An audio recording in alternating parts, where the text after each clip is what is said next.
that asked me about Chris as a husband.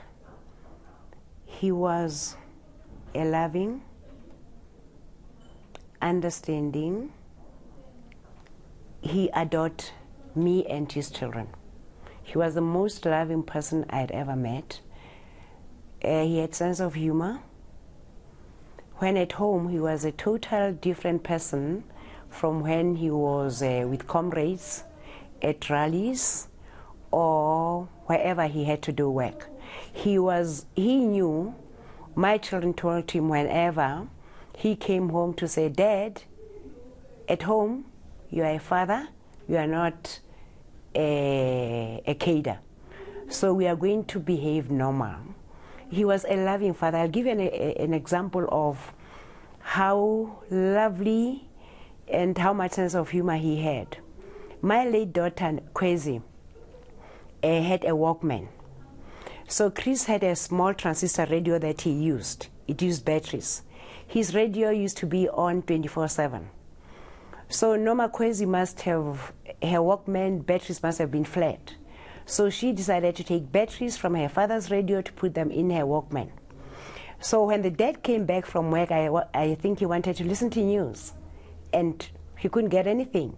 So he walks into the family room, he says, "Who took my batteries?" So I'm looking at the girls, does anybody know where the batteries are? Kwezi says, "Oh, no, Dad, I'm the one who took the batteries." Then he says, "But you can't take my batteries." Kwezi says, "Dad, people shall share in the welfare of the country." He laughed. That was the end of the story. He was no more upset. Then there was this incident where we were in Lesotho when he was in Zambia, Angola, commuting between those three countries. Now, my children had a very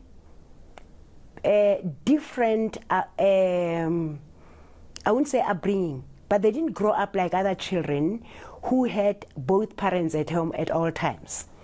I was a single mother with these three girls. Now, there was this time when he came, when we used to go to Zambia every August. Their school closed in August, and we went back, they went back to school in September. So we had these 2 months, from July rather, with Chris as a family. And I must say the ANC was so good because every time we visited him with the girls, he wouldn't have a lot of work to do. There were times when we went to Soviet Union for holidays. We went to East Germany then for holidays, the four of us. That was the moments that we all cherish. It was the most lovely times that we had together as a family. Now, I wanted to tell you a story where the girls, they used to have at school where parents would participate in their sports day, and fathers or mothers would be expected to run. Now, in their case, every time it was just mommy who was there. And they didn't understand why is it that dad is not here, all the fathers are here, and nobody has seen our dad, that he can outrun all these other fathers. So we got to Zambia for a holiday. The girls decided they need a meeting with their father. They invited me to sit. They were much young that time, but I think they felt strong about what they were about to raise with their father. So this is what they told their father: "Dad, we are with mommy alone in Lesotho. At school, other fathers go, and it's always mommy. We would like you to resign from the ANC and be a full-time dad." Chris didn't expect that type of question. He looked shocked, and at one time, he always had answers. I thought he's going to have a problem to respond.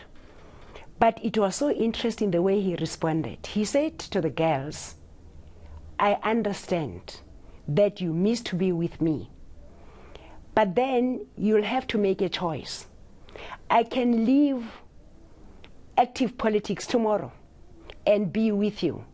But what you have to know is I won't be as happy as you see me every day. I'll be miserable because I love doing what I'm doing. My people have to get their freedom. You'll not believe it. My two girls said, okay, Dad, we prefer you happy. That was the end of the story.